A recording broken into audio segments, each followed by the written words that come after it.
Bonjour à tous et direction les jeux. Pour ce deuxième épisode de notre podcast qui nous mènera tout droit vers Paris 2024, je suis encore une fois en très bonne compagnie avec Étienne Gourceau et Lucas Le Sueur qui étaient déjà présents la semaine dernière. Salut les gars. Salut Victor, salut à toutes et à tous. Salut Victor, salut tout le monde, content de vous retrouver pour ce deuxième épisode. Merci à vous d'être là et du coup aujourd'hui on accueille dans l'équipe deux nouveaux venus, du coup Sébastien Jean et Sophie Clapier. Bonjour à tous les deux. Bonsoir messieurs, ravi de vous retrouver pour cet épisode 2.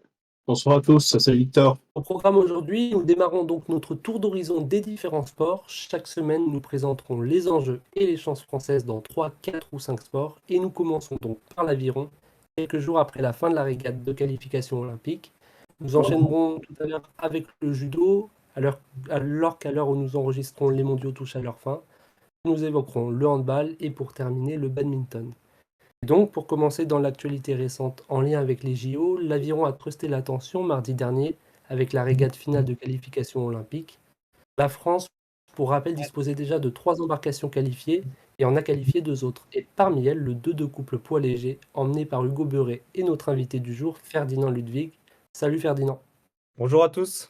Merci d'avoir accepté notre invitation pour aujourd'hui. Est-ce que pour commencer, peut-être que tu peux te présenter pour celles et ceux qui te connaissent un petit peu moins?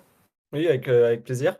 Du coup, ouais, je m'appelle Ferdinand Ludwig, j'ai 23 ans et je pratique l'aviron du coup maintenant depuis, un peu plus de 13 ans et je suis en équipe de France depuis 2018 et là, je viens donc de décrocher ma première qualification olympique, mardi dernier. Ouais, on a suivi ça sur Dico du Sport. Donc, tu as décroché ta qualification avec ton partenaire, Hugo Beuret. Oui. Ça fait combien de temps à peu près que vous concourez ensemble? Alors avec Hugo, on rame ensemble depuis, 2022. Donc là, ça fait, 2 saisons entières qu'on court ensemble. On n'avait jamais ramé ensemble avant, donc c'était vraiment, une nouvelle composition qu'on travaille depuis 2 ans. Bon, il faut dire qu'en aviron, du coup, dans un double, on est 3 en fait dans le projet. Donc le double qui court sur les compétitions, il y a toujours un troisième homme qui sert de remplaçant. Donc on a construit ce projet à 3 depuis 2 ans. Et c'est qui le troisième homme, par Troisième curiosité? homme, c'est Baptiste Savette, qui actuellement court la coupe du monde, à Lucerne, en skiff poids léger. D'accord. Et alors là, tous les deux, vous avez connu une année 2023 qui avait très bien commencé. Il me semble qu'il y avait eu une victoire et une deuxième place en Coupe du Monde. La suite, elle avait été un petit peu plus compliquée. Vous avez échoué à vous qualifier pour la finale des mondiaux. Et puis ensuite, il y a eu un petit peu de malchance parce que vous avez été frappé par les pépins physiques tous les deux. Je crois que c'était une pneumonie pour Hugo, il me semble. Et puis toi, Mmh. c'était une fracture au poignet. Du coup, ma question, en fait, c'est tout simplement dans quel état de forme vous vous sentez désormais? Oui, alors tout à fait, la saison dernière avait vraiment très bien commencé. On fait 2e sur la 1re étape de coupe du monde et ensuite on gagne la dernière étape à Lucerne. Donc c'était vraiment de bon augure. Ensuite les mondiaux, beaucoup plus compliqués. Je pense qu'on n'est pas arrivé dans un état de forme, très bon. Du coup, maladie et blessure, bon sur le stage terminal, donc c'était très compliqué sur la fin de saison dernière. Pas de qualification, on termine même pas le championnat du monde. Donc c'était assez dur parce qu'il fallait quand même se remettre tout de suite au travail. Donc là, a priori, ça va beaucoup mieux. Est-ce que tu as encore peut-être des petites douleurs? Je sais pas. Les douleurs, non, pas du tout. Donc franchement, au bout Non? de 4 semaines, avec bon, je me suis fait opérer avec une vis, mais aucune douleur et là, j'ai aucune perte de mobilité et ça me gêne pas du tout en bateau. Bon, bah, écoute, tant mieux, on est content de l'apprendre. Là, on est fin mai, les jeux approchent assez rapidement.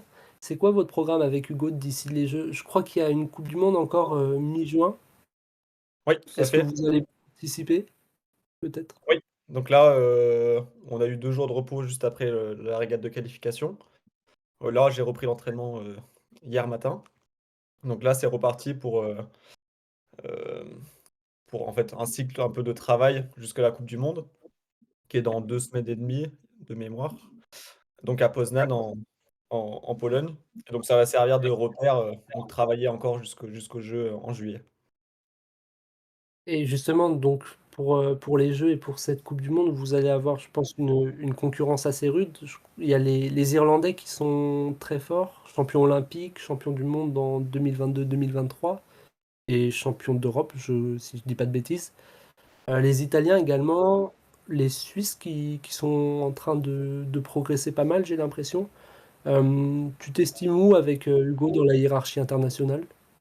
Alors, cette année, on n'a pas encore pris vraiment de repères avec tous ces bateaux. Donc forcément, les Irlandais, c'est les leaders incontestables depuis plusieurs années. Ils ont tout gagné quasiment, mis à part la coupe du monde l'année dernière. Ensuite, oui, les Italiens et les Suisses, qui sont en fait le top 3 du coup avec les Irlandais. Nous, on se situe en fait un peu, moi à mon avis, enfin, actuellement, on joue avec ce top 3. Les Irlandais peut-être un peu devant encore pour l'instant. Mais en fait, les bateaux qui sont derrière, qui se situent dans le top, 8, on va dire, c'est en fait un certain nombre de bateaux qui se situent en quelques secondes, donc c'est très serré, très dense et en fait, on peut très vite basculer de la 3e, 4e place à la 8e, 10e place. Donc ça va très rapidement et je pense que là, actuellement sur la course qu'on a fait à Lucerne, sur la régate de qualification, on n'a pas encore montré le plein potentiel pour jouer tout devant. Donc c'est ce qu'on va travailler sur Poznan, mais je pense qu'on peut jouer avec tous les bateaux, pour juillet. D'accord, oui, bah là, pour rappel, vous avez terminé au niveau des Grecs, juste devant les Grecs, c'est ça? C'est ça. Euh, donc, est-ce que tu peux peut-être rappeler le format au JO? C'est série, demi-finale et finale, avec combien de places qualificatives? Oui, donc c'est les séries qui permettent de se qualifier en demi-finale. En général, c'est les 2 premiers en série qui passent directement en demi-finale et ensuite tous les autres bateaux vont en repêchage et après permettent, de se qualifier pour la demi-finale et en demi-finale, donc les 3 premiers, qui passent en finale et les 3 suivants qui passent en finale B, donc finale A, finale B. Hem et ouais, donc là, normalement, on va être 16 bateaux engagés pour les JO. Donc, il y a clairement un intérêt vraiment de finir dans les deux premiers pour éviter un repêchage. Est-ce que malgré tout, s'il y a un repêchage, un bateau peut encore être compétitif ou en général c'est très compliqué? Alors, ça se voit souvent, des bateaux qui passent par les phases de repêchage pour ensuite rejoindre la demi-finale ou la finale directement et qui vont être très performants. Donc c'est pas Ah oui, d'accord. forcément mauvais, mais de manière générale, on va quand même s'éviter une course parce que, dans notre catégorie des poids légers, ça veut dire une journée de plus où on fait une course. Il faut être sur la balance, 2 heures avant la course à 70 kilos. Donc ça rajoute une pesée, des contraintes, donc c'est de la fatigue en plus, donc on essaie d'éviter les courses supplémentaires. Mais justement, je pense que tu anticipes une des questions que j'allais te poser. Euh, J'aurais bien aimé que tu nous dises un mot un petit peu sur les différences, les différentes catégories en aviron, parce que c'est vrai que ça peut être un peu difficile à différencier pour un néophyte. Donc vous êtes en 2-2 couple poids léger. Il y a aussi le 2-2 couple, le 200 barreur. Déjà, entre ces trois catégories, qu'est-ce qui permet de les différencier? Oui, alors, en aviron, du coup, il y a 2 catégories de poids, donc les poids légers et les toutes catégories. Pour les hommes, poids léger, c'est 70 kilos et pour les femmes, c'est 57 kilos. Et ensuite, au-dessus, on appelle ça les toutes catégories hommes-femmes. Après, dans les embarcations, on a 2 catégories également, donc la couple et la pointe. Donc moi, je suis en 2 de couple, c'est-à-dire que j'ai 2 avirons, donc une rame, un aviron dans chaque main, donc à gauche et à droite. Et en pointe, chaque rameur a un seul aviron, soit à gauche, soit à droite, soit à bâbord, soit à tribord du coup. D'accord. Et donc il y a, alors vous êtes en 2-2 couple, euh, 2-2 pointe aussi. Et il existe le 4 de couple, le 400 barreur, et puis il y a aussi une version à 8 C'est ça. et le ski en individuel. Oui. Donc il y a tous ces bateaux, donc du coup 1, 2, 4 et 8. En pointe, on retrouve du coup le 2, 4 et le 8. Et juste pour petite anecdote, donc on dit le 8, mais finalement c'est le 9. Il y a une personne qui est là pour diriger le bateau, donc le barreur. Donc c'est le 8 avec un barreur, donc ça fait 9 personnes dans le bateau. Ok, bah, je pense on y voit déjà plus clair parce que c'est vrai que quand on regarde en fait à la télé les compétitions, les courses, on se rend pas compte finalement de qu'est-ce qui peut différencier une embarcation d'une autre et mis à part le nombre de personnes. Donc je pense que ça va déjà nous éclairer. Je voulais également te demander si tu avais déjà eu l'occasion de t'entraîner sur le stade nautique de Vers-sur-Marne, parce que dans certains sports, c'est un avantage de connaître le site de compétition. Est-ce que c'est le cas en aviron? Est-ce que ça procure un avantage de connaître déjà là où on va concourir? Alors oui, on l'a déjà évoqué cette année, l'année dernière. On parle du coup de home advantage, Oui. et forcément ça joue, parce qu'on fait de nombreux stages, donc le stage pour la préparation de la qualification, on était à Vers-sur-Marne. Là, pour la préparation de Poznan, on va aller à Vers-sur-Marne. Donc en fait, on y va assez régulièrement. C'est un bassin qui est quand même particulier et le connaître et s'habituer du lieu, c'est quand même quelque chose qui, je pense, est un avantage, heu, assez grand. Qu'est-ce qui peut changer d'un bassin à l'autre? Est-ce que je pense peut-être la direction du vent? Qu'est-ce qu'il y aurait d'autre? C'est ça, et donc Vers-sur-Marne, il y a on va dire un vent dominant qui va souffler, très souvent, et en fait, s'habituer dans le sens de la course, à avoir ce vent et du coup des vagues, déséquilibrées, avoir, en fait un vent qui peut tourner pendant la course même. Je pense que c'est surtout ça ce qu'on va rechercher en s'entraînant sur ce bassin avant les compétitions et en préparation des Jeux. D'accord. Bah, merci beaucoup en tout cas. Pour rappeler, ce qui s'est passé mardi dernier donc sur, la régate de qualification olympique, donc vous vous êtes qualifiés tous les 2 en 2-2 couple poids léger et c'est également le cas pour Claire Beauvais et Laura Tarantola. Oui. À chaque fois alors c'est assez marrant parce qu'à chaque fois vous vous êtes, imposés devant les Grecs, tous les 2 et puis les filles également. Un mot également sur les paras. On peut signaler la qualification d'Alexis Sanchez en skiff et de Perle Bouge et Benjamin Davier. Benjamin Davier qu'on connaît surtout pour le biathlon, mais qui s'est lancé sur le para-aviron. Et puis ce week-end, toujours sur le même plan d'eau, à Lucerne, a lieu c'est la deuxième étape de la Coupe du Monde, il me semble. Oui. Ouais. Et notamment cette étape, elle marque le retour de Hugo Boucheron et Mathieu Androdias. Ce matin, je crois que ça s'est pas très très bien passé. Sixième temps sur les 8 bateaux engagés. Mais il faut signaler quand même que c'était leur première course ensemble depuis un peu plus d'un an. Bon, le bateau était déjà qualifié pour les Jeux grâce à Hugo Boucheron. Et du coup, je pense que c'est ce que tu disais, Ferdinand, grâce au troisième homme, en l'occurrence Valentin Onfroy, qui avait terminé quatrième l'année dernière au championnat du monde, alors que Mathieu Androdias, à ce moment-là, était absent pour un virus qui l'avait tenu éloigné assez longtemps. Les Oui. autres Donc oui, ils avaient fait embarcations, quatrième. Pardon. Ils avaient fait 4e, oui, de la finale B, du coup, qui oui, de la permettait de. finale B, pardon. Ouais, ouais, ouais, tout à fait. Les autres embarcations, ce matin, ça a été un petit peu plus compliqué, il me semble. Euh, à l'heure actuelle, c'est le 400 barreur qui a terminé troisième de sa série et qui est donc en repêchage à l'heure où on enregistre. Euh, Quels enseignements on peut en tirer de cette première journée de Coupe du Monde ce matin, à quelques mois des Jeux? Alors vous n'y participiez pas, mais quel regard on peut avoir sur la délégation française, sachant que le DTN tablait sur 0 à 3 médailles, il me semble, aux Jeux. Alors bon, c'est en général, on on essaie d'éviter de juger les performances, mais en fait, un Ah, regard un peu, regard extérieur, bon, je pense que le groupe, de manière générale, il y a plusieurs bateaux qui passent en repêchage, mais si on parle du 400 barreur, c'était une course très, très serrée, heu, donc comme on a dit tout à l'heure, ça veut rien dire, en passant par le repêchage, ce n'est pas forcément mauvais, pour la suite. oui. Le 2 de couple, oui, c'était le retour depuis un bon petit moment, en compétition. Heu, bon, ils sont quand même tombés directement contre les vice-champions olympiques, on va dire les favoris, actuels. Donc, je pense que ouais, avec quelques courses et leur objectif aussi était de prendre des repères. Et je pense qu'ils vont monter sur chaque course pour donner vraiment le meilleur, sur la fin et continuer sur la coupe du monde de Poznan et jusqu'aux Jeux. Donc en fait, c'est vraiment de la construction là pour tous les bateaux, jusqu'en juillet. Ma question, c'était aussi ça, parce que je pense que l'objectif pour tout le monde, aussi bien les Français que les autres nations, c'est les Jeux. Donc est-ce que finalement, on peut tirer vraiment des enseignements d'une Coupe du Monde à 2 mois des Jeux?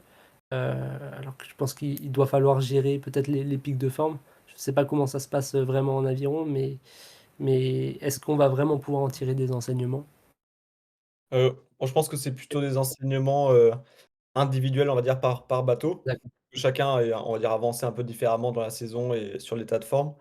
Et forcément, oui, en aviron, l'état de forme, ça joue quand même beaucoup. On peut voir une tendance générale, sur des nations. Parfois, des nations vont être très très fortes sur une échéance de Coupe du Monde, moins sur une autre, et vice-versa. Donc ça peut bouger. Et tout l'enjeu, en fait, c'est de prendre des repères et des enseignements sur chaque course, sur comment progresser et en chercher encore une meilleure course, une meilleure performance. Et c'est surtout ça qui compte sur les Coupes du Monde. Donc c'est pas forcément le résultat. On l'a vu, je prends par exemple le double, Mathieu Hugo, sur l'olympiade dernière, qui sur la coupe du monde de Lucerne, n'était pas médaillé de mémoire, assez loin du podium et ils sont champions olympiques derrière. Donc pour moi les coupes du monde, c'est, vraiment, des prises de repères individuelles par bateau.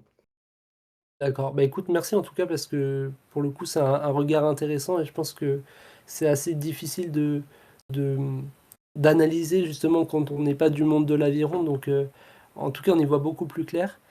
Je vais peut-être laisser voir si un de mes camarades a une question à te poser ou pas. Alors oui, moi et Lucas, on a une question. Alors je vais prendre la main.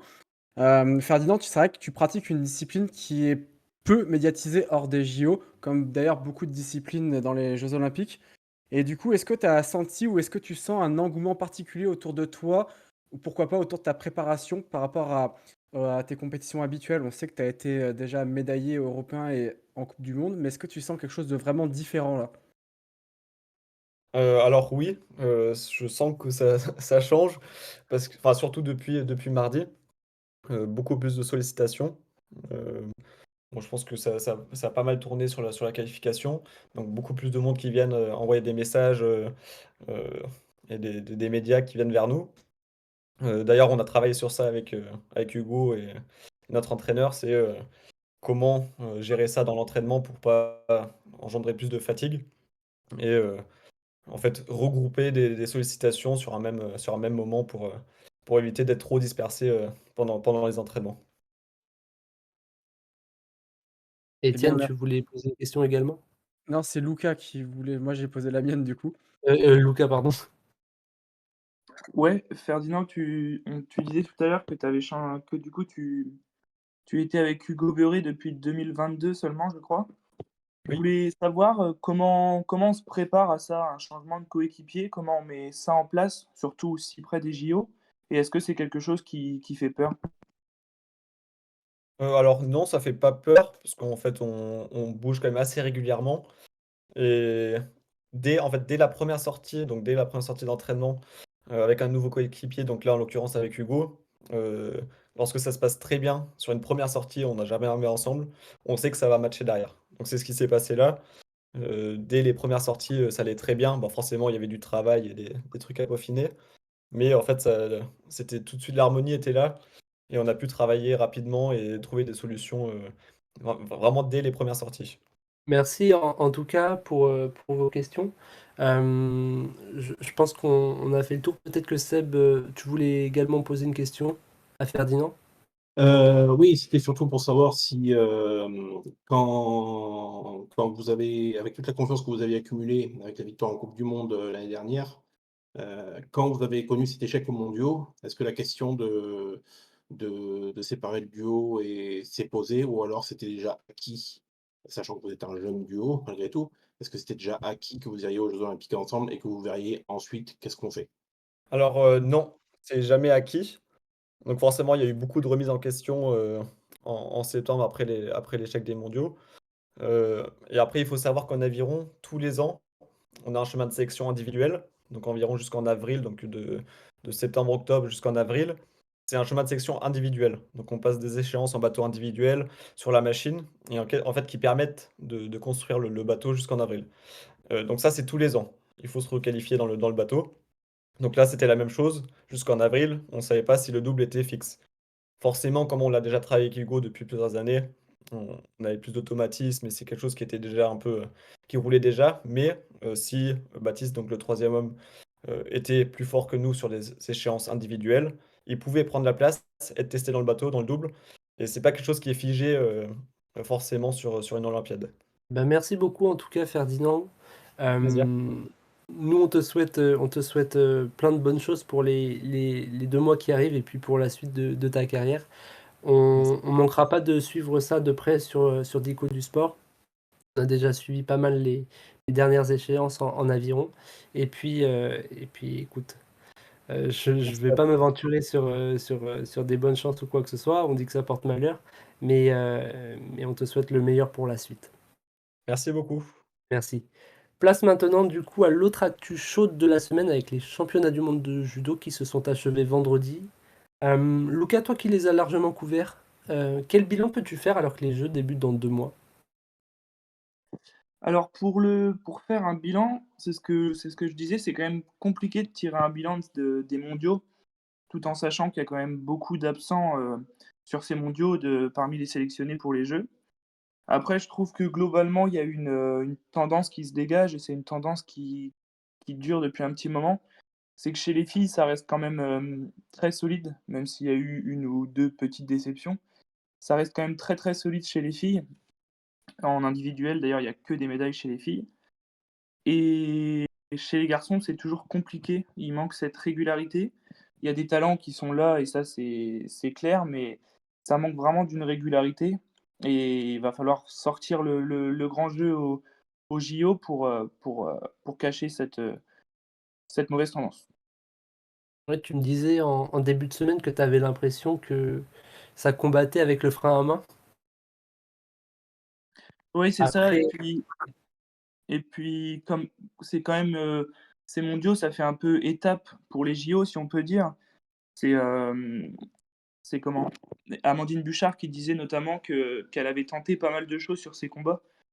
C'est pour ça aussi que c'est compliqué de tirer un bilan parce qu'ils sont là, focalisés sur les jeux et ils viennent tenter des choses aux mondiaux, plus que de se concentrer vraiment sur le titre mondial. Donc, c'est vrai que c'est compliqué en soi de tirer des bilans, de ces mondiaux. d'autant qu'on a une équipe, enfin, on avait une délégation française sur les mondiaux qui sera pas forcément la même à Paris, puisqu'on a, je crois qu'il y avait cinq catégories dans lesquelles les sélectionnés de Paris n'étaient pas engagés. Euh, donc c'est vrai que d'un côté, on va avoir les Français qui essayent de tirer leur épingle du jeu parce qu'ils ne seront pas à Paris. De l'autre, on en a qui sont là, mais qui sont en phase de préparation. Et puis, on a ceux qui ont fait l'impasse. Donc, c'est vrai que c'est une échéance qui est assez particulière à quelques mois des Jeux. C'est difficile, je sais pas ce que tu en penses, mais vraiment de se faire un avis sur la hiérarchie à l'issue de cette semaine de compétition. Ouais, c'est exactement ça. Même pour la concurrence, par exemple, je pense aux Japonais, notamment, qui dominent quand même pas mal de catégories. Ils avaient quand même envoyé une délégation relativement moins forte que celle qu'ils ont sélectionnée pour les Jeux. Donc c'est vrai que c'est pas le meilleur moyen de tirer des bilans, mais je pense quand même que c'est positif, globalement quand on regarde chez les filles, elles avaient toutes l'air en forme et elles répondent quasiment toutes présentes. En tout cas, je parle pour celles qui vont aux JO. Marie-Ève Gaillet, elle perd en finale, mais contre une autre Française et enfin qui se connaissent par cœur, donc on sait que ces combats, c'est toujours, pas évident. Donc voilà, moi je pense qu'il y a pas d'inquiétude et que le bilan, si on peut en faire un, il est quand même plutôt positif. Pour les filles en tout cas. Quoi qu'il en soit, la France, elle enverra une délégation qui va être très solide, a priori, hein. Je préfère ne pas m'avancer, mais on a envoyé ce qui se fait de mieux au jeu. Et puis évidemment, je pense qu'on aura tous un œil attentif sur Teddy Riner. Moi, l'impression que j'ai, c'est que, je sais pas ce que vous en pensez, vous autres, mais il arrive en bien meilleures conditions qu'à Tokyo. Je me souviens du documentaire de France Télé qui révélait quelques jours avant le début des Jeux qu'il était blessé au genou depuis quelques mois. Là, c'est tout l'inverse. Alors, on n'est pas dans son corps, bien sûr, mais en fait, on le voit enchaîner les tournois, donc c'est plutôt de bon augure. Et puis, on le voit être performance, surtout. Il s'est imposé à Paris, au Grand Slam de Paris, contre un Sud-Coréen, à Antalya également contre Saito le Japonais, et puis là récemment au Tadjikistan, à Douchanbé, contre Rakimov, qui est numéro 1 mondial et qui était à domicile, donc c'est quand même hyper prometteur. Je sais pas, qu'est-ce que ça vous inspire pour vous? Mais en tout cas, à titre personnel, j'avais un petit peu peur euh, à force de le voir moins combattre ces dernières années, je me suis dit dans quel état il sera à Paris, même si évidemment c'est un grand champion et je pense que tout était millimétré. Mais c'est vrai que là, je suis plutôt enthousiasmé par ce qu'on a pu voir ces dernières semaines. ces derniers mois. Pour ce qui est de Teddy Riner, il n'avait pas énormément combattu avant les Jeux de Tokyo. Beaucoup moins en tout cas que ce qu'il a combattu cette année. Oui, tout Et à fait, il était blessé. et ces combats-là contre, des judokas donc qui sont au top de la catégorie, qui combattent plus régulièrement et qui donc figurent plus haut dans les classements mondiaux, ce qui est logique, ça va lui servir forcément pour l'objectif olympique, quoi. C'est des combats qu'il n'avait pas spécialement eu il y a 3 ans, et alors qu'il était en forme physique aussi, mais il lui manquait peut-être de ces combats-là un peu intenses sur des finales de Grand Slam qui sont le plus haut niveau, en dessous des mondiaux et des jeux olympiques. À mon avis, il a tiré quelques leçons de sa préparation aux Jeux de Tokyo pour, réussir, une préparation un peu plus maîtrisée, mais avec un peu plus d'intensité et un peu plus de montée en régime. Et puis il y a un double avantage, c'est que grâce à ces 3 victoires, en fait, il marque des gros points au ranking, pour aller chercher une place de tête de série. Donc ça aussi, c'est alors bon, à la fin, pour être champion olympique, il faut pouvoir battre tout le monde, mais c'est quand même plutôt confortable de s'assurer de ce statut-là à Paris. Hem, on a également Roman Diko qui reste, elle, sur une victoire au Masters de Hongrie, au championnat d'Europe et au Grand Slam de Paris, Bakou et Astana. À voir ce que ça va donner également. Je me rappelle qu'elle avait été très très déçue malgré sa performance lors des Jeux à Tokyo. Maintenant, la question que je voulais vous poser aussi, c'était est-ce que pour vous, vous voyez d'éventuelles surprises? Alors je pense que au niveau des femmes, on a beaucoup de judokates engagées qui font figure de favorites ou à défaut de grandes outsiders. Euh, Chez les garçons, c'est un peu plus délicat depuis quelques années. Qu'est-ce que vous en pensez? Est-ce que vous voyez peut-être des noms qui peuvent faire la surprise? Ouais, chez les garçons, c'est vrai que c'est compliqué ces derniers temps et je pense que s'il y aurait une surprise, ce serait chez les garçons. Globalement, chez les filles, sans vouloir, porter la poisse ou quoi que ce soit, mais elles peuvent toutes prétendre au moins à une médaille, si ce n'est au titre. Des garçons, c'est chez les garçons, ce sera plus compliqué et moi, de base, j'aurais mis une pièce sur Walid Kar, mais c'est vrai que ces derniers temps, c'est super compliqué pour lui. Sa dernière médaille, ça remonte au mois de mars et sinon il vient d'enchaîner, aux mondiaux, il sort au 3e tour, au Grand Slam d'Astana et de Douchanbé, il sort dès son premier combat et surtout, il a l'air d'être sans solution quand il combat. Donc les surprises potentielles, globalement, ce serait chez les garçons, hormis Teddy Riner et peut-être Luka Meredze qui fait médaille à Tokyo et qui, même s'il perd là, aux mondiaux, assez tôt dans la compétition, il perd à son premier combat si je dis pas de bêtises, il il fait quand même partie des favoris dans sa catégorie. Donc globalement, les autres garçons seraient des surprises s'ils sont médaillés. Ouais, ouais, ben je pense qu'on est à peu près tous d'accord là-dessus. Moi, j'avais en tête Alpha Diallo en moins de 81 kilos. Alors pour le coup, je pense que ce serait une vraie surprise. Je vous avoue que j'étais un peu plus emballé en début de saison, mais depuis, c'est assez compliqué, comme tu le relevais pour Walid.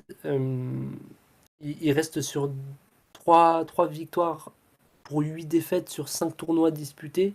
Donc c'est vrai que ça invite pas beaucoup à l'optimisme. Mais par contre, ce que j'aime bien, c'est qu'il a déjà battu des grands noms de la catégorie. Je pense notamment au Belge Mathias Cassé ou à Grigalashvili, le Géorgien, qui justement vient de devenir champion du monde encore une fois cette semaine.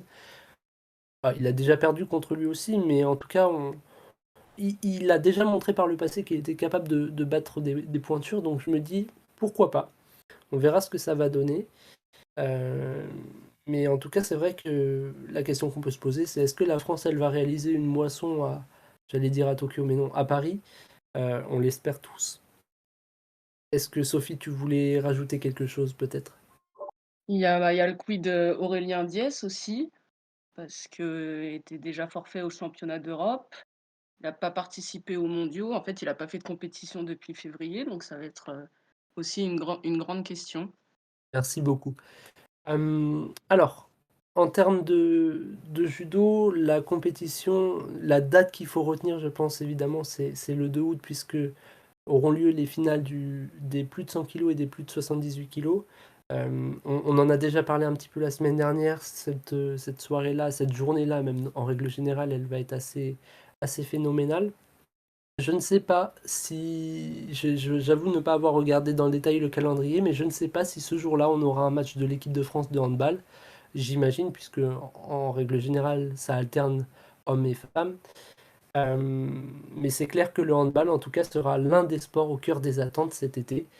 Euh, L'influence d'un sport collectif, évidemment, sur le tableau des médailles, elle n'est que minime, mais la France, elle a montré lors des Jeux Olympiques à Tokyo en 2021 qu'elle était probablement l'une des 2 meilleures nations au monde en termes de sport co, si ce n'est la meilleure. 6 médailles, dont 3 titres. Je pense que dans l'histoire olympique, peu d'équipes, peu de nations peuvent se vanter d'avoir fait au moins aussi bien. Et parmi ces 3 médailles d'or, 2 sont à mettre au crédit du handball, donc, puisque les Français et les Françaises ont triomphé respectivement du Danemark et des Russes. La compétition masculine sera par ailleurs la dernière compétition de la carrière de Nikola Karabatic. On va avoir l'occasion d'en reparler dans quelques instants. Mais la question que je voulais vous poser pour commencer, c'est donc la suivante. Est-ce que vous pensez la France capable de réaliser un double doublé après Tokyo? Je vais prendre la main et puis je pense qu'on a quand même pas mal de raisons d'être optimiste parce que tu as parlé de doublé à Tokyo, mais la France chez les femmes est championne du monde en titre en ayant gagné tous ses matchs. Elle est invaincue depuis la défaite pour la 4e place à l'Euro 2022 contre le Monténégro. Les hommes, ils sont champions d'Europe en titre. Ils ont quand même battu ce qui est pour moi les 2 meilleures nations du monde, la Suède et le Danemark en demi et en finale. Donc, forcément, on vient avec des certitudes. Maintenant, il est vrai que, notamment chez les hommes, le doublé Euro-JO est difficile. Il est même tellement difficile qu'il n'a jamais été réalisé dans l'histoire du handball masculin. Seul, euh, seul la Croatie, pardon, le Danemark et par 2 fois a réussi à faire le doublé chez les femmes, mais pas chez les hommes. Donc, prudence. Mais maintenant, il est clair qu'on peut vraiment avancer le fait que cette équipe de France, ces équipes de France même, elles sont favorites. Peut-être pas ultra favorites, parce que le handball, notamment au niveau européen, on sait que le niveau est dense, on sait que le niveau est compact, qu'il y a une bonne dizaine d'équipes qui peuvent aller au bout. Là, moins, parce que de facto, il y a beaucoup de nations européennes qui ne participeront pas au JO, parce que c'est limité à 12 pays. Mais oui, oui, la France est au moins favorite, que ça soit chez les hommes ou chez les femmes, à sa propre succession. Ouais, c'est bien parce que tu évoques le doublé JO-Euro. Moi, je m'étais plutôt intéressé au doublé également, au double doublé justement. Et finalement, il y a peu d'équipes, voire pas du tout, qui l'ont réalisé. À vrai dire, la France, c'est la seule avec 2008 et 2012. C'était que chez les hommes. Il y Chez avait les femmes, ça l'URSS. a eu mieux. Oui, alors chez les femmes, ça a eu lieu, mais pas avec les 2 équipes à la fois. L'URSS Ah l'a oui. fait également. Chez les hommes avec, en 1988 et puis en 1992, même si c'était l'équipe unifiée, donc c'était 12 des 15 républiques, ex-républiques de l'URSS. Et chez les femmes, effectivement, tu as raison, ça arrivait beaucoup plus souvent. Il y a eu l'URSS en 76 et 80, la Corée en 88 et 92, et la Norvège en 2008-2012. Et le Danemark, il me semble, peut-être que j'intervertis la Norvège et le Danemark, je sais plus, mais le Danemark qui a fait, la Croatie, oh, je sais plus, il faudra vérifier, mais qui a fait le Les triplé deux, mon 96, capitaine. 2000, ouais, mais 96, 2000 et 2004. Pour le Danemark Et et 2012 pour la Norvège. d'accord, ouais, merci. Et j'ai relevé simplement l'URSS en 1976 et la Yougoslavie en 84, qui sur une même édition ont fait le doublé homme-femme, avec la France du coup.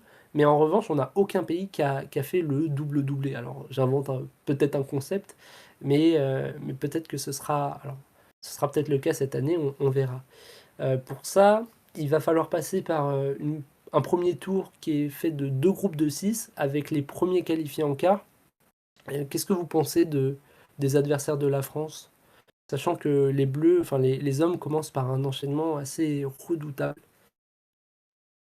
Les hommes, oui. Oui, oui, chez les hommes, c'est clair que c'est la finale des Jeux olympiques, avant l'heure avec ce match France-Danemark. C'est aussi la finale de l'Euro, c'est aussi la finale des derniers championnats du monde.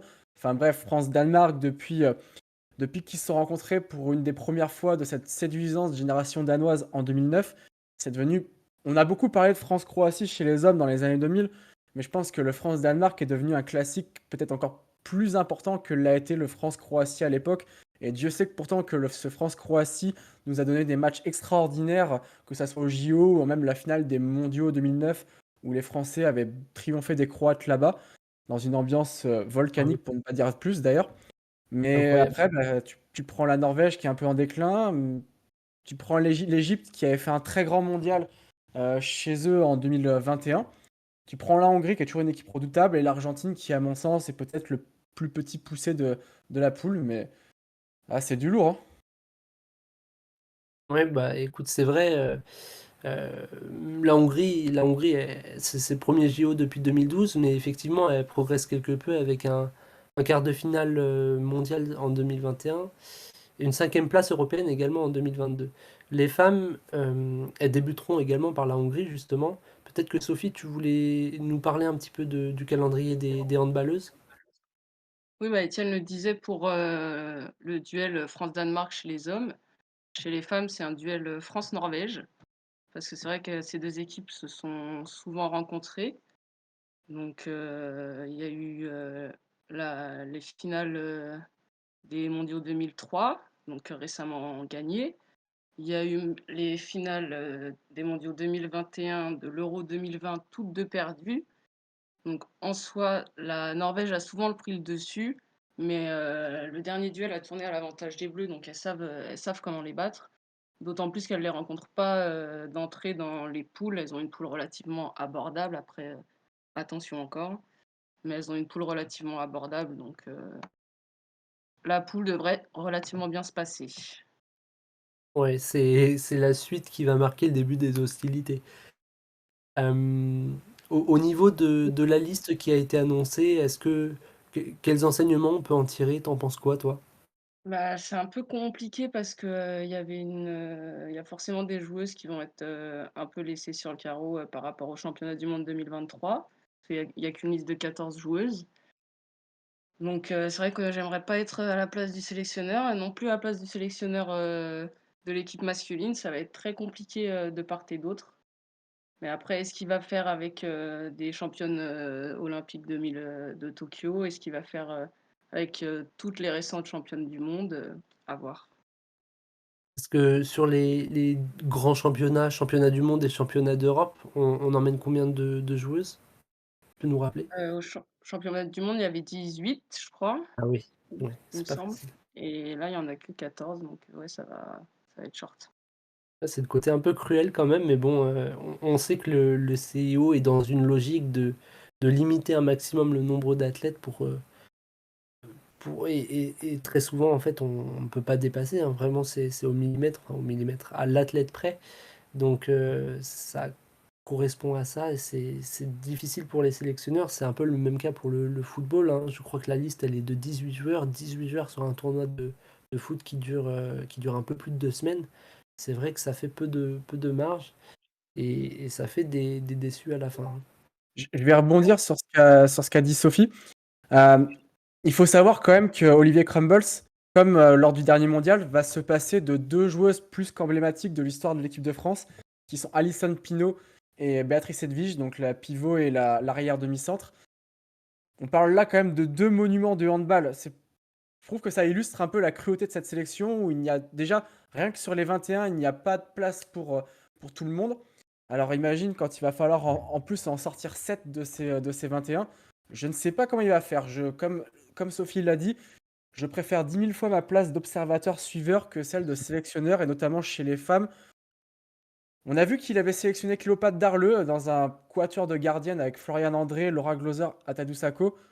Personnellement, je pense que Cléopâtre Darleux, elle sera pas, malgré toute son expérience et son statut de capitaine qu'elle a pu avoir par le passé, et de femme influente, même largement au-delà du handball, c'est quelqu'un, quand elle prend la parole, notamment sur les réseaux sociaux, sa parole est plus que relayée. Mais là, on a eu un duo de gardiennes, Gloser-Sako, qui a fait un mondial 2023 absolument démentiel.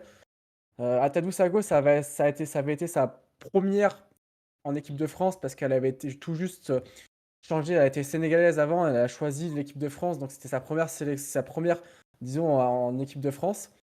C'était une première plus qu'accomplie, mais moi je vois les demi-centres, il y a Horacek, Nokandi, Grace Zahadi, et faut être costaud, comme dirait Thierry Henry, il faut être solide sur ses appuis pour virer quelqu'un parmi ces trois-là, parce que elles sont toutes, c'est toutes des joueuses accomplies, toutes qui ont été des titulaires indiscutables dans un moment de leur carrière en équipe de France.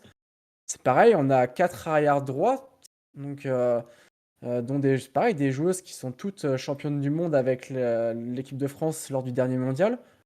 Ça va être dur, ça va même très dur. Ouais, est-ce que tu connais la date peut-être de l'annonce des listes?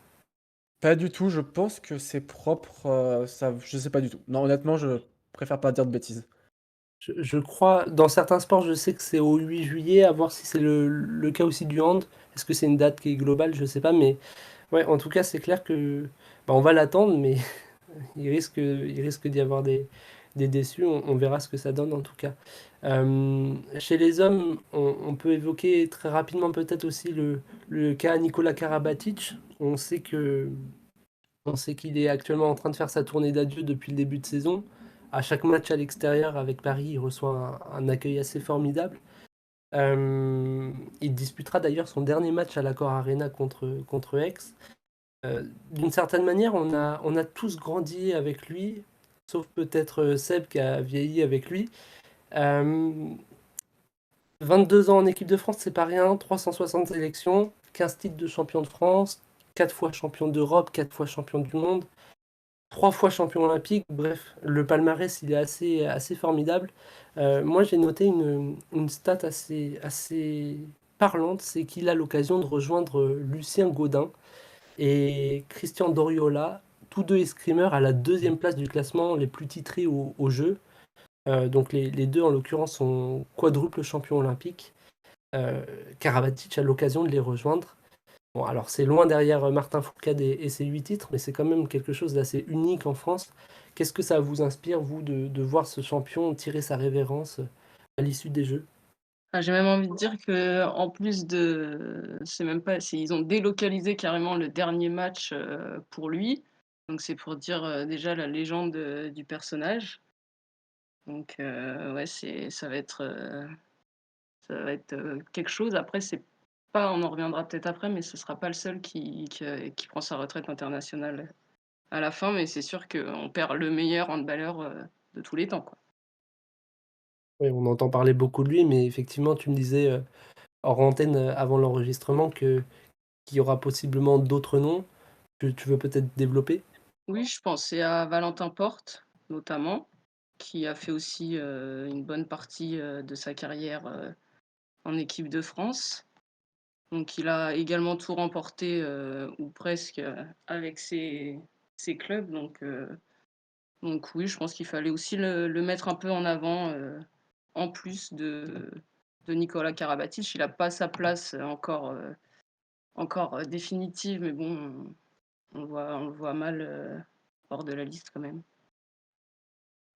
Seb et Étienne, vous avez peut-être quelque chose à dire également Je à vais ce laisser sujet? la parole à Sébastien, je sais qu'il a envie de dire des choses sur ce sujet. Ah, c'est gentil, c'est gentil.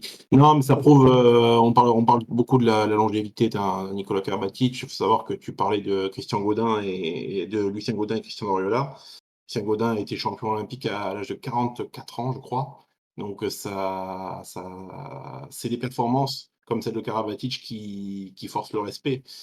Quoi qu'il arrive maintenant, on peut se demander est-ce que son rôle ne sera pas réduit pas au strict minimum, mais à une plus petite portion pendant les Jeux olympiques. On a vu que, peut-être sa dernière saison n'a pas été à la hauteur de ce qu'il espérait en termes de performance, notamment, et ça s'est peut-être ressenti sur, le parcours de son club, du PSG, qui a encore échoué en Ligue des Champions.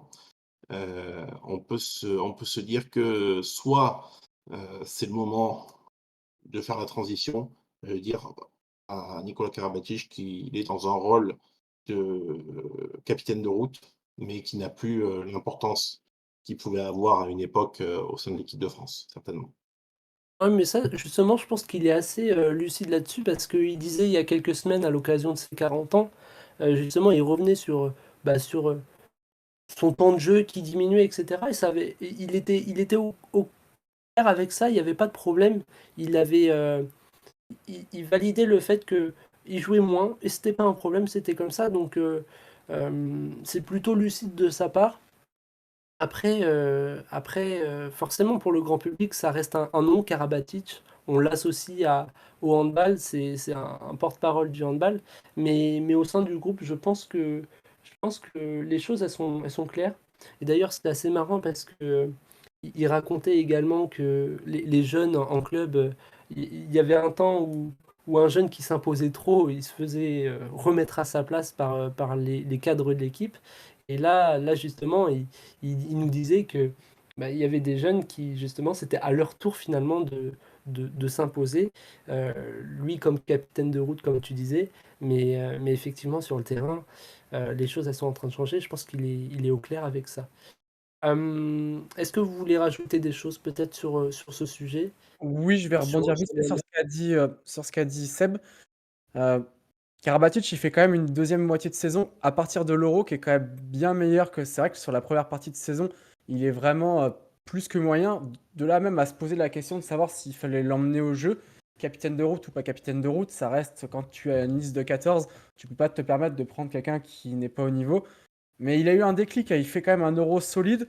Alors il est pas aussi c'est plus effectivement le grand Nikola Karabatic, des années 2000 et mi-2010, mais c'est quelqu'un qui a beaucoup apporté défensivement, qui a quand même joué pas mal.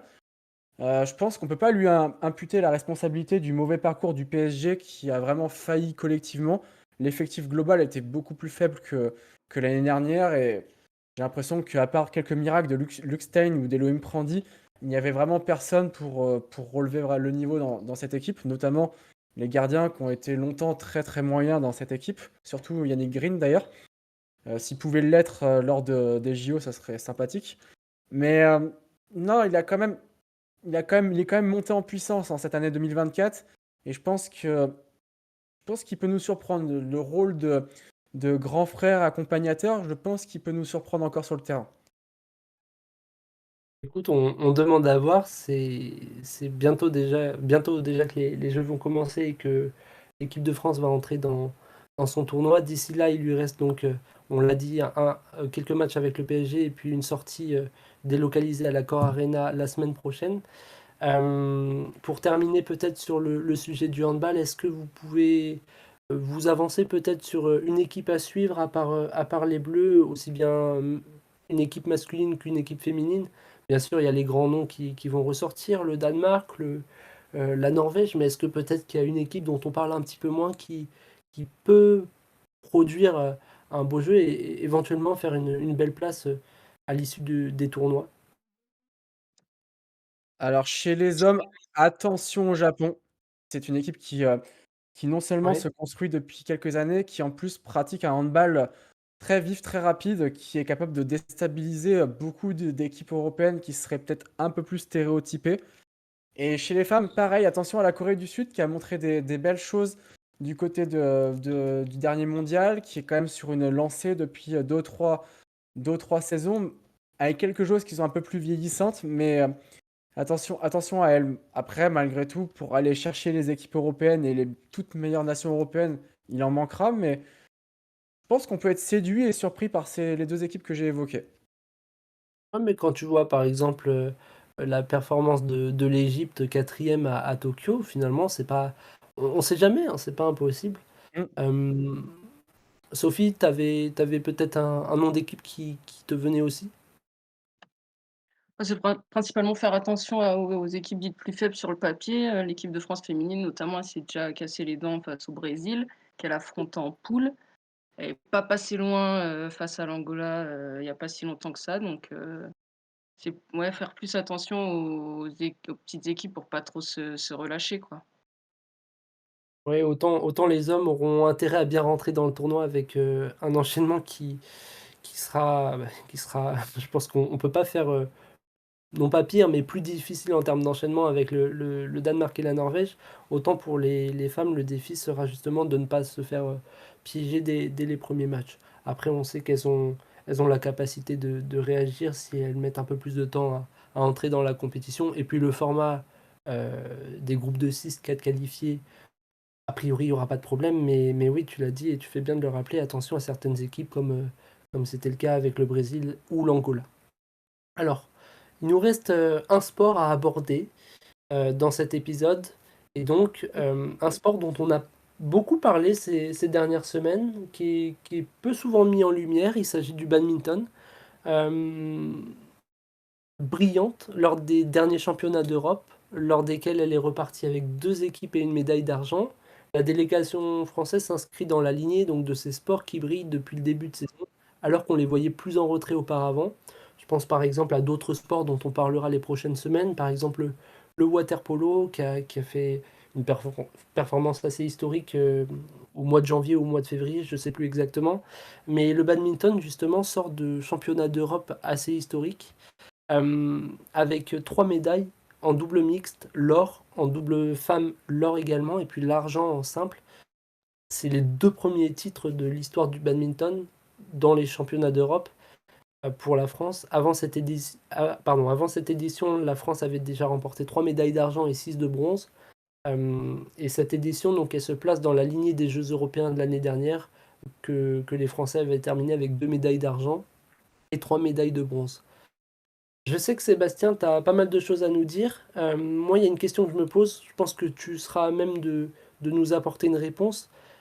Au championnat d'Europe, évidemment, il y avait les Danois qui étaient présents, une des meilleures nations au monde en badminton, mais on n'avait pas les Asiatiques.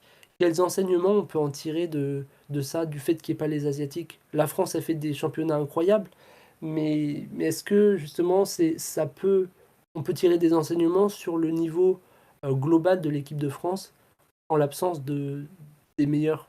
On peut tirer certains enseignements parce que, comme tu l'as dit, c'était les 2 premiers titres de l'histoire du badminton français au championnat d'Europe. Les Danois sont la nation forte du badminton européen, mais on avait quand même de grands espoirs sur la paire qui a été la première à décrocher une médaille d'or, à savoir le double mixte Tom Gickel, Delphine Delru, puisqu'il avait échoué en finale des championnats d'Europe durant les 2 dernières éditions, en 2022 et en 2023 aux Jeux européens. Et c'est une paire qui figure dans le top 10 mondial depuis quelques temps, qui en est sorti, qui en est rentré, donc qui a disputé des grandes finales sur le circuit mondial, sur les plus grands tournois mondiaux en Super 1000, donc le plus haut niveau du circuit mondial, et qui donc, on savait qu'ils avaient ce niveau-là, mais il faut gagner. Et là, ils ont réussi à gagner, ils ont réussi à franchir le Rubicon, et c'est quelque chose qui est capital dans l'optique d'une éventuelle médaille olympique. Parce qu'on va rester mesuré, parce que comme tu dis, c'est quand même un sport à dominance asiatique, faut pas se mentir. Et le fait d'avoir gagné un grand titre va probablement les faire passer dans une catégorie autre que ce qu'ils étaient jusqu'à présent. Oui. Bah, Lucas, peut-être que tu veux rajouter quelque chose. Quel regard, toi, tu portes sur ces championnats d'Europe et sur ce que vient de dire Seb? Ouais, je suis assez d'accord avec Seb. C'est vrai que même s'il manque les meilleures paires asiatiques, avant de dominer au niveau mondial, c'est déjà bien de dominer au niveau européen. Moi, je voulais rebondir notamment sur le titre de Anne Tran et Margot Lambert qui en plus s'impose contre la paire bulgare qui était tête de série et surtout triple championne d'Europe en titre, si je dis pas de bêtises. Et donc c'est aussi un premier titre dans l'histoire. Donc on se place déjà au niveau européen. On va accumuler de la confiance et prendre des repères qui vont être hyper importants pour les JO. Alors, tu fais bien de les mentionner. Elles représenteront la France aux Jeux Olympiques en double féminin. Avec elles, donc, les frères Popov en double homme. Thomas Junior, donc l'un des 2 frères, en simple messieurs. Euh, Qu'est-ce qu'on peut attendre de cette équipe? Je sais qu'on est en pleine polémique avec l'histoire de Ronan Labarre et Lucas Corvée. Est-ce que tu veux en dire un mot, Seb? Ce Euh, qui leur est arrivé? oui, c'est ce qu'on appelle un incident très malencontreux. Pour les 5 catégories aux Jeux olympiques, il n'y a qu'un seul Français ou qu'une seule paire française qualifiée, pas plus. Et Roland Labarre et Lucas Corvée étaient en compétition avec les frères Popov, donc pour le billet en double homme. une compétition qui était serrée jusqu'à la fin et il s'avère que, à la fin, peu avant la fin de la période de qualification olympique fixée par la fédération internationale, la fédération a reconnu une erreur de calcul dans un des tournois qui était situé au début de la période de qualification, heu et a dû recalculer tout ce tournoi. Il s'avère que Lucas Corvet et Roland Labarre étaient en tête du processus de qualification olympique devant les frères Popov et avec le nouveau calcul de points, la tendance s'est inversée et c'est finalement les frères Popov qui iront aux jeux olympiques en double messieurs. Ils ont porté une réclamation bien évidemment qui n'a pas abouti malheureusement puisque la sélection a été entérinée. Puisque, bien évidemment, le fait que cette erreur se soit passée sur un des premiers tournois de qualification a complètement faussé le processus en termes de points, en termes de tête de série, en termes de tirage au sort. Mais malheureusement, l'appel a été rejeté et c'est un petit peu les dindons de la farce, alors qu'ils ont respecté le processus de qualification à la lettre et qu'ils étaient à quelques jours de décrocher leur billet. Alors, je crois ils s'en remettent désormais au CIO pour leur qualification pour les Jeux. Moi, ça me fait penser à un cas qui s'était produit en 2021, à quelques semaines des Jeux de Tokyo, dans un autre sport, le canoë-kayak.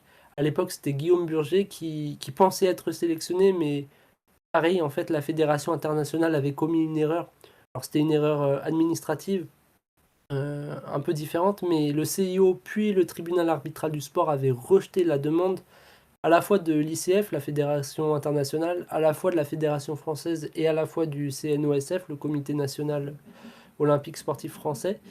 En fait, moi j'ai peur avec ça que ça n'aboutisse à rien parce que ce précédent en fait me tend à me prouver que le CIO là-dessus est intraitable et je pense qu'il n'y aura pas de wildcard, d'invitation pour la paire française. J'espère vraiment me tromper.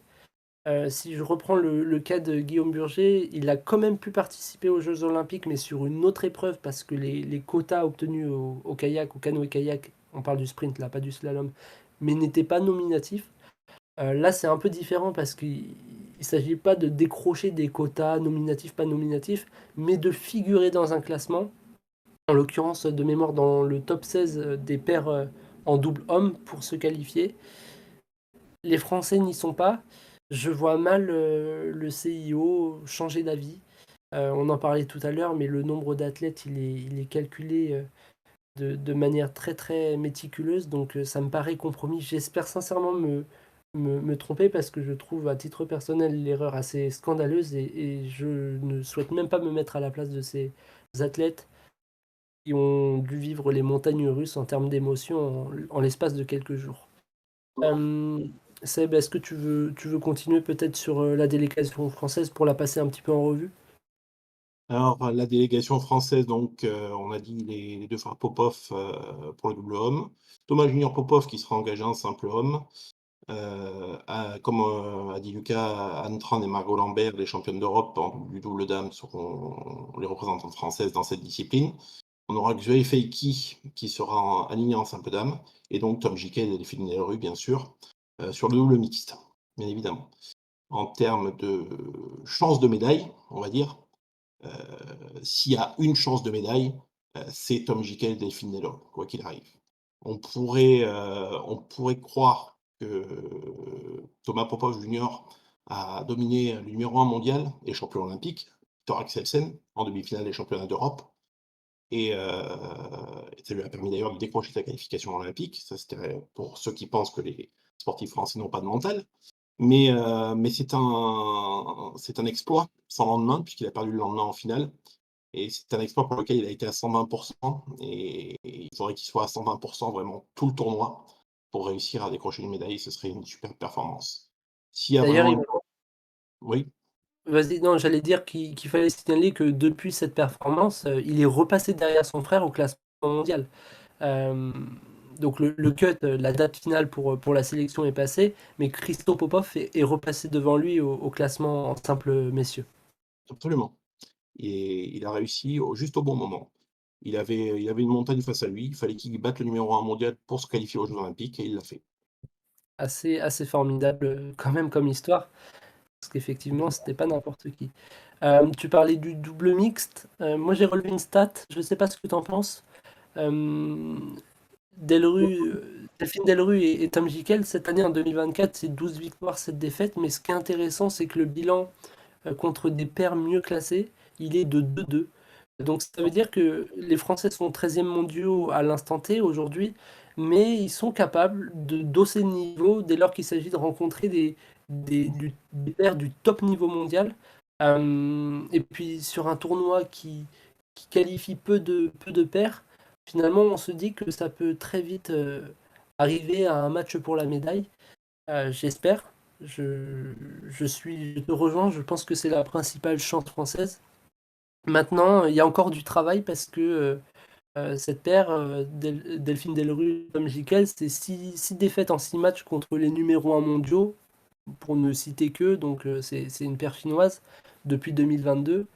Malgré tout, si on veut trouver des notes d'espoir, lors de leur dernière confrontation contre cette paire chinoise, alors ça remonte, c'était en janvier 2023, mais les Français ont pris une manche pour la première fois.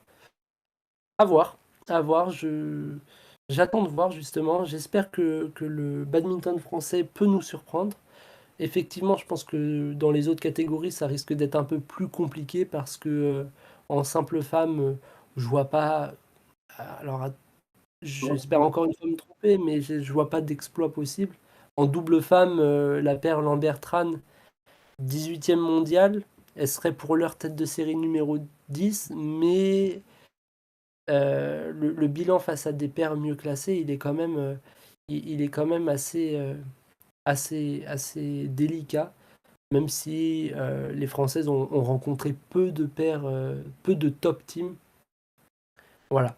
Et puis en double homme, c'est 6 défaites contre le top 25 mondial en 2024, donc là aussi ça s'annonce un petit peu compliqué. Vous voulez peut-être rajouter quelque chose? Je sais que Lucas avait des choses à nous dire sur le badminton. Seb aussi.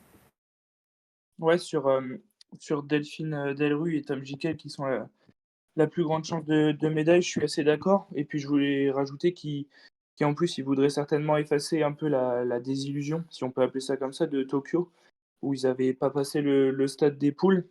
Là maintenant qu'ils sont quand même bien ancrés dans le top niveau mondial, je pense qu'ils vont vouloir se racheter, d'autant plus à domicile. Seb, peut-être un mot encore une fois. Oui, absolument, je suis d'accord avec Lucas. C'est vrai qu'il y a beaucoup d'expérience qui a été accumulée depuis les Jeux de Tokyo pour eux. C'est important. Maintenant, il faut pas qu'il va y avoir une forte pression forcément, comme sur tous les sportifs français. Ils sont identifiés comme la plus grande chance de médaille française du badminton, ce qui serait un exploit, ce qui n'est jamais arrivé aux Jeux olympiques. Et il n'y a pas de meilleur endroit pour une première que Paris. Mais ils ont eu souvent du mal à repousser cette pression quand ils étaient attendus. C'est notamment pour ça qu'ils n'ont qu'une seule victoire en 3 finales de championnat d'Europe. Parce qu'à chaque fois, ils étaient favoris de leur match et ils n'ont pas réussi à aller au bout. Le premier match sera crucial pour eux. Et finalement, une seule victoire en 3 médailles, mais au meilleur moment finalement.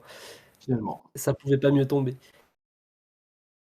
En tout cas, je pense qu'on a fait le tour de tout ce qu'on avait à aborder pour cet épisode.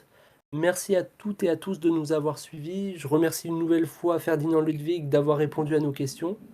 Pour le 3e épisode, la semaine prochaine, nous parlerons escrime, escalade, surf, skateboard et hockey sur gazon avec Eve Verzura, joueuse de l'équipe de France, qui sera notre invitée.